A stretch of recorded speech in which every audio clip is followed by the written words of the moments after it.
श्री गणेशाय नमः। नमस्कार दोस्तों, आज मैं आप सभी के समक्ष तिल चौथ की व्रत कथा कहने जा रही हूँ। तिल चौथ का व्रत माघ माह की कृष्ण पक्ष की चतुर्थी को किया जाता है। इस दिन गणेश जी और चौथ माता को तिल का भोग लगाया जाता है। तिल चौथ का व्रत स्त्रियां अपने पति व संतान की दीर्घ आयु और सफल जीवन के लिए करती हैं। यह व्रत सभी प्रकार के संकटों का नाश करता है और सुख समृद्धि प्रदान करता है। इस दिन पूरा दिन व्रत रखकर शाम को गणेश जी तथा चौथ माता की पूजा की जाती है और रात को चंद्रमा को अर्घ्य देकर व्रत पूर्ण किया जाता है। आइए शुरू करते हैं तिल चौथ की कथा। किसी शहर में एक सेठ सिठानी रहते थे। उनको कोई भी संतान नहीं थी। इससे दोनों जने बहुत दुखी रहते थे। एक बार सिठानी ने पड़ोसियों की स्त्री को तिल चौथ का व्रत करते हुए देखा तो पूछा, आप किसका व्रत कर रहे हैं? इसके करने से क्या लाभ होता है? औरत बोली, यह चौथ माता का व्रत है। इसको करने से धन, वैभव, पुत्र, सुहाग आदि सब कुछ प्राप्त होता है। घर में सुख शांति का वास होता है। तब सिठानी बोली, यदि मेरे पुत्र हो जाए तो मैं चौथ माता का व्रत करके 1.25 किलो तिल कुट्टा चढ़ाऊंगी। एक कुछ दिन के बाद वह गर्भवती हो गई। तब भी भोग नहीं लगाया और चौथ माता से बोली कि हे चौथ माता, यदि मेरे पुत्र हो जाए तो मैं 2.5 किलो तिल कुट्टा चढ़ाऊंगी। तब गौरी पुत्र गणेश जी व चौथ माता की कृपा से उसको पुत्र रत्न की प्राप्ति हुई, पर उसने तिल कुट्टे का भोग नहीं लगाया। फिर जब वह लड़का बड़ा हुआ तो सिठानी बोली, इस लड़के का विवाह तय हो जाए तो 5.25 किलो का तिल कुट्टा चढ़ाऊंगी।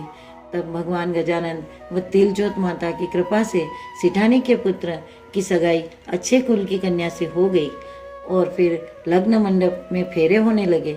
लेकिन दुर्भाग्यवश सिठानी फिर भी चौथ माता के तिल कुट्टे का भोग लगाना भूल गई।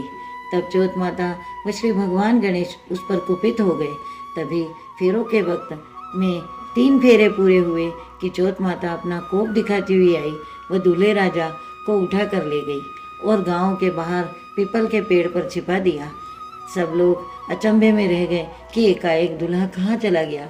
कुछ दिन बाद वह लड़की गणगौर पूजन जाते हुए उस पेड़ के पास से निकली तो पेड़ पर दूल्हा बना हुआ लड़का बोला, आओ आओ मेरी अधब्याही पत्नी आओ।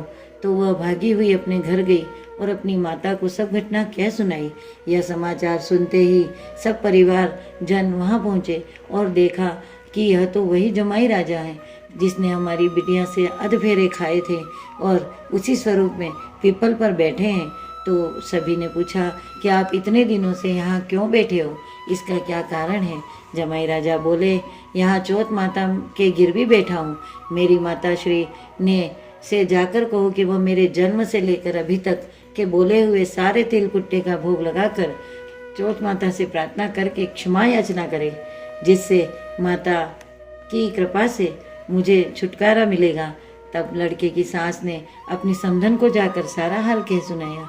तब दोनों समधनों ने 1.25 मण के तिल के कुट्टा व संकट सुवन गणपति भगवान व चौथ माता जी को चढ़ाया। विधि विधान से पूजन करके तिलकुट चौथ कहानी सुनी।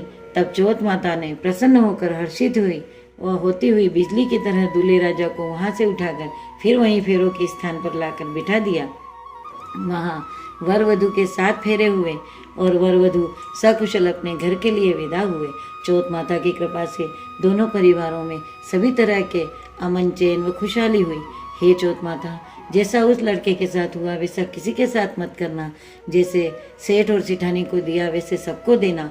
तिल चौथ की कहानी कहने, सुनने और हुंकारा देने वाले और पूरे परिवार को देना।